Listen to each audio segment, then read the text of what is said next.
Señoras, señores, ¿cómo están? Bienvenidos a Ruta Tamaulipas. Oiga, me da mucho gusto que estén con nosotros y me da mucho gusto que nos sigan en nuestras redes sociales y sobre todo que se suscriban a nuestro canal de YouTube. Hoy tenemos un invitado especial con el que vamos a platicar. ¿Recuerdan? Hace algunos meses estuvo con nosotros Óscar Luber Gutiérrez, aquel señor que fue expresidente municipal 2 veces de Reynosa, senador, diputado federal, diputado local, un hombre con mucha experiencia política en Tamaulipas. ¿Recuerdan también que en ese momento hablamos de que él estaba a favor de la alternancia en Tamaulipas? Bueno, vamos a platicar de eso y mucho más en unos momentos, en 20 segundos. Comenzamos.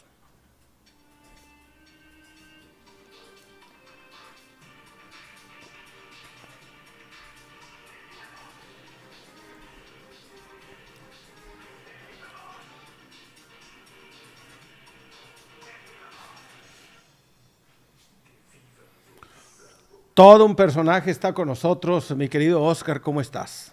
Muy bien, Pedro. En primer lugar, saludarte, saludar a todo el auditorio y pues muy contentos de estar hoy aquí contigo nuevamente.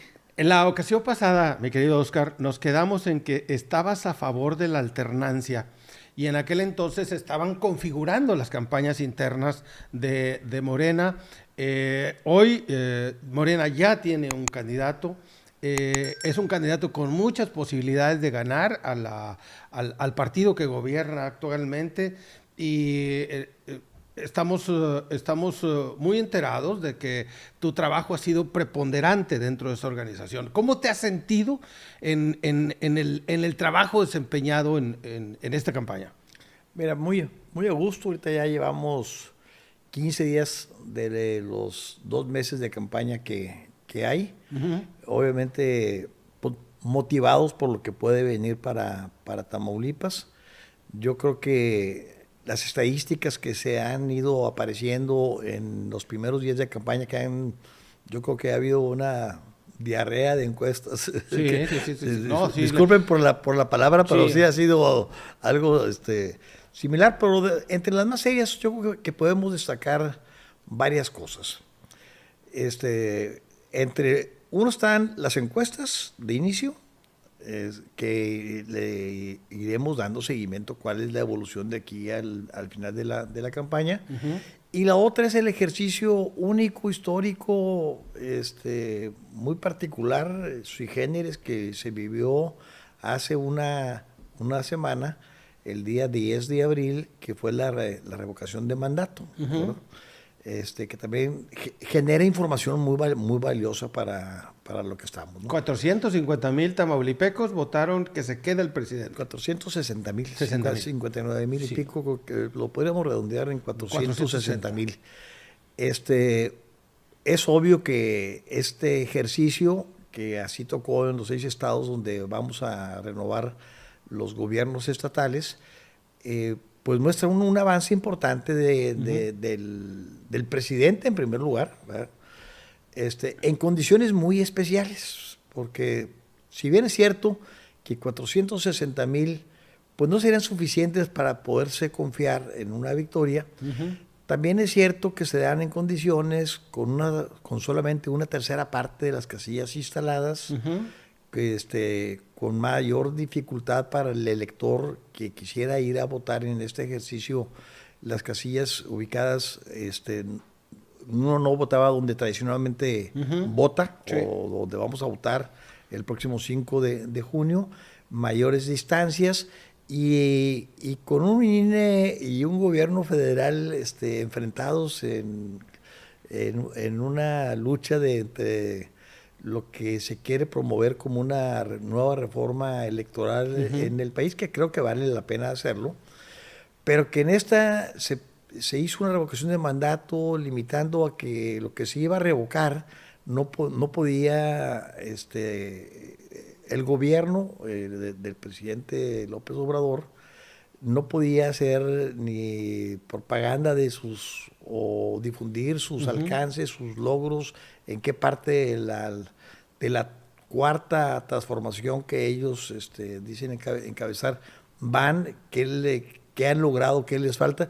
O sea, muy limitado en que nadie podía hablar ni a favor ni en contra. O sea, que creo que son cosas que se deben de quitar.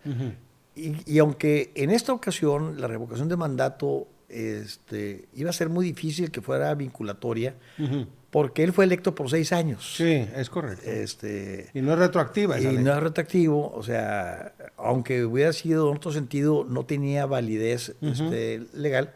Sí creo que el presidente histórico para el 2024, para el próximo presidente de la República, donde ya está en la letra de la Constitución la revocación de mandato, y que seguramente en esta ocasión no quiso el Congreso y los partidos opositores al gobierno que fuera el mismo día de la elección intermedia, como seguramente se iba a hacer en el 2027.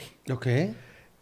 Y no se quiso hacer porque iba a aparecer en la boleta el presidente y todavía al 4º año de gobierno goza con una muy amplia aceptación que anda en 65%. 65%, es correcto. Y 35%, que es el primer dato al que yo iría. ¿Esto cómo afecta o cómo incide en las elecciones en el Estado, ¿no?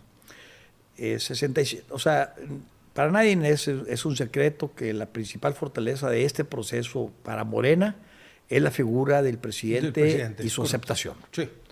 Y es fundamental. Y entonces, digamos, su techo, que es muy alto, muy difícil de alcanzar, por cierto, para los candidatos, es 65%. Ese es el techo que tienen. Difícilmente pudieran rebasar eso, porque hay un 35% que no aprueba a esta gestión por muy diferentes casos.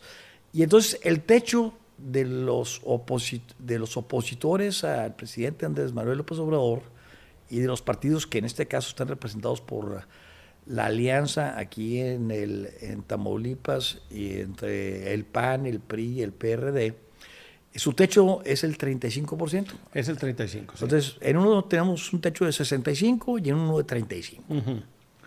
Y si tú te fijas, todas las encuestas andan marcando en que el PAN tiene 20 medios, oscila entre los 25 puntos de aceptación. El PRI lamentablemente baja de su 8 o 9%, baja un 4%. Un 4%, sí. Y el PRD pues se queda en su 1%. En su 1%. O sea que eso ni sube ni baja. Sí. Creo que para el PRI va a ser muy riesgoso incluso sostener ese 4% el día de la votación. Ojalá sí lo haga. Eso ¿qué nos da? Un 30. Un 30. Yo creo que todavía le alcanza a ellos un crecimiento de un 5%. Ellos van por el voto contra el presidente, que es un arma de 2 filos. Es un arma de 2 filos. Sí, puedes obtener el 35%, pero tu opositor o el representante del partido o de la coalición entre Morena, Verde, esos 65 que no lo va a alcanzar, pero que sí pudiera andar oscilando entre los 50, 52, 55 puntos. Entonces, en ese sentido, la revocación de mandato te da un piso de 460,000 votos con una tercera parte, solamente con una tercera parte de las casillas, y por, digamos, 3/4 partes de la campaña por continuar, o un poquito más, porque la campaña empezó el día 3 o 4 de abril, ¿verdad? Y esto se dio el día 6, o sea, la primera semana. De las 8 semanas, 9 semanas que tiene la campaña, la revocación se da en la primera semana. ¿Confías que se haya hecho un acto transparente en la revocación de mandato? Es decir, en la votación de revocación de mandato, en algunos estados hay imágenes inclusive, que la misma representación de las casillas y la representación que estaba presente en las casillas ayudaron para llenar las formas y meterlas a la urna. ¿Crees que no se dio ese caso en Tamaulipas? Fíjate que, bueno, yo vi algunos videos y en algunos videos estaban trampeados, porque en algunos videos era ¿te acuerdas que se hizo otra consulta ciudadana? Sí, la de expresidentes. el juicio de los expresidentes. Y muchas imágenes que las trataron de presentar como vigentes de este día, el día 10, eran imágenes viejas. Eran las imágenes de la consulta para enjuiciar a los expresidentes. Ándale. Entonces, ahí hay que tomarla con cautela. Y la segunda, que hay que reconocer, en que sería difícil que esto pudiera haber sido generalizado, ya por las marcadas diferencias entre el INE, quien fue el que organizó la consulta de revocación de mandato, y el gobierno federal. Inclusive hubo rumores, y lo comunicaron en algunos medios de comunicación, que estaban relacionados con que si eras insaculado para ir a representar al INE en la casilla, te contactaban si estabas en alguna lista de la gente de Morena para adiestrarte de alguna manera de cómo hacer el trabajo, porque no iba a haber representantes de otros partidos. Entonces, o sea, ha habido una serie de cosas que han querido descalificar esa... A los únicos que les interesaba esta consulta eran a Morena. Sí. Y el partido, y obviamente el presidente. Los demás partidos, yo creo que algún atrevido ahí quisieron jugar en contra del presidente. Pues fue un fracaso, ¿verdad? Digo, no iba a tener eco. A mí me pareció absurdo el hecho de que no vayas a votar. Señores, nos están dando un arma, un arma poderosísima para el futuro. Sí, pero para el futuro sí es muy importante. Sí, importantísima. Tener en la Constitución la posibilidad de poder remover a un presidente inepto, pues es una chulada de herramienta. Por eso yo fui a votar. Yo fui a votar por la herramienta. No fui a votar porque se fuera o no se fuera el presidente. Sí, porque no tenía caso. Él fue electo por los 6 años. Entonces, la parte positiva de eso es lo histórico para el próximo presidente. Sí. Que se va a someter... ¿Qué hubiera pasado si hubiéramos tenido esa herramienta, a lo mejor en presidentes en el pasado? Sí. Definitivamente va a mejorar y todos los futuros funcionarios, porque creo que ya también el doctor Américo ya lo propuso, aunque creo que nos va a pasar lo mismo. Sí. Sí, no va a ser vinculatorio. Sí, esta elección está siendo para un periodo, esta elección va a ser para un gobernador con un periodo completo. No te puedes autoproponer que se corte a la mitad, pero seguramente una de las primeras iniciativas que se presentarían a partir del 1 de octubre sería modificar la Constitución para que en la siguiente elección de gobernador sí aparezca como vinculatorio y obligatorio. Y creo que eso pues va a obligar que en tus primeros 3 años seas un buen gobernador o un buen presidente de la República. Es correcto. Porque el ciudadano tiene la herramienta. Lo que sí se me hace alto es el tope, 40% del padrón electoral es muy alto. Sí. Es muy alto porque la mayoría de los presidentes en el pasado se han electo con el 30%. Sí, ahora, sí es muy alto para como se dio en esta ocasión. Pero si lo llevas a una elección normal, en donde la tendencia, y ya debemos de homologarnos en Tamaulipas, esto es una elección que va solo el gobernador. Esta elección debió haber sido el año pasado. Sí, es correcto. Cuando se eligieron las alcaldías. Que estuvo sobre la mesa hace 6, 7 años. Sí, lamentablemente no le tocó al actual gobierno del estado decidir que así fuera. Eso fue al anterior. Muy lamentablemente no se hizo así, pero cuando ya todas las elecciones estén emparejadas a la elección presidencial o a la elección intermedia, obviamente el 40% va a ser muy fácil de cumplir. Muy fácil. O sea, sí, es cierto, porque va a haber una participación copiosa a partir normalmente de es de 46, 48, 50. Sí. Casi siempre es mayor de 40%. Por eso debe de ser durante una elección, que se elija si se queda o se va. En una elección que tú elijas al presidente o al gobernador o a tus diputados federales o y hagas una ratificación en la misma boleta. Y ahí mismo va a haber una boleta adicional de ratificación de mandato. Ok. Oscar, otra pregunta. Tú vienes del PRI, sigues siendo priista, lo has declarado en distintas ocasiones. Aunque a algunos les moleste, pero sí. Sí, lo sigues declarando en muchos lados. Obviamente estás en una especie de hilo invisible en donde por un lado, es un priista que se integra en una campaña de grupos organizados de la política, y es bien sabido que en Morena hay tribus.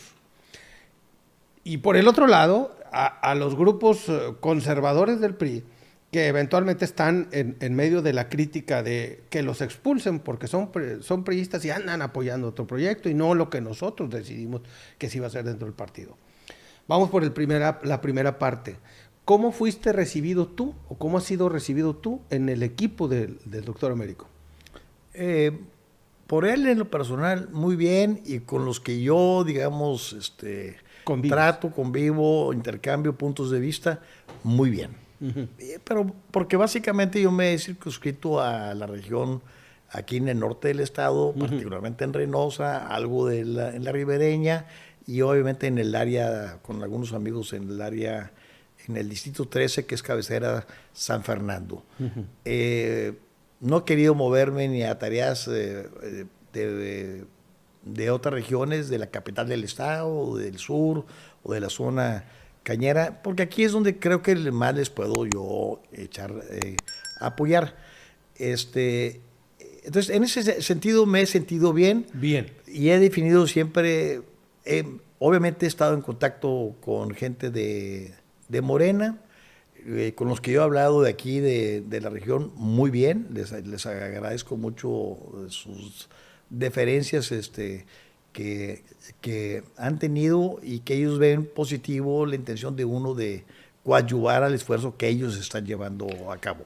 Hay voces que inclusive lo comentamos aquí con un invitado hace días pasados, que el doctor Américo está desperdiciando toda la expertise y la capacidad que tiene Oscar Luber para la organización y para la producción de triunfos, como eres. Otros dicen, no necesita a Oscar. ¿Tú cómo te sientes? ¿Sientes que estás relagado en la campaña o tomaste esa posición como una posición como de decir, yo te ayudo en esta parte donde digamos estoy cerca de la casa? Sí, bueno, en una parte hay que reconocer que ellos tienen sus, Morena en Tamaulipas en particular, uh-huh, no en otros estados puede estar más consolidado. Todavía no están consolidados, o sea, siguen siendo un movimiento. Uh-huh. Es un movimiento de regeneración nacional.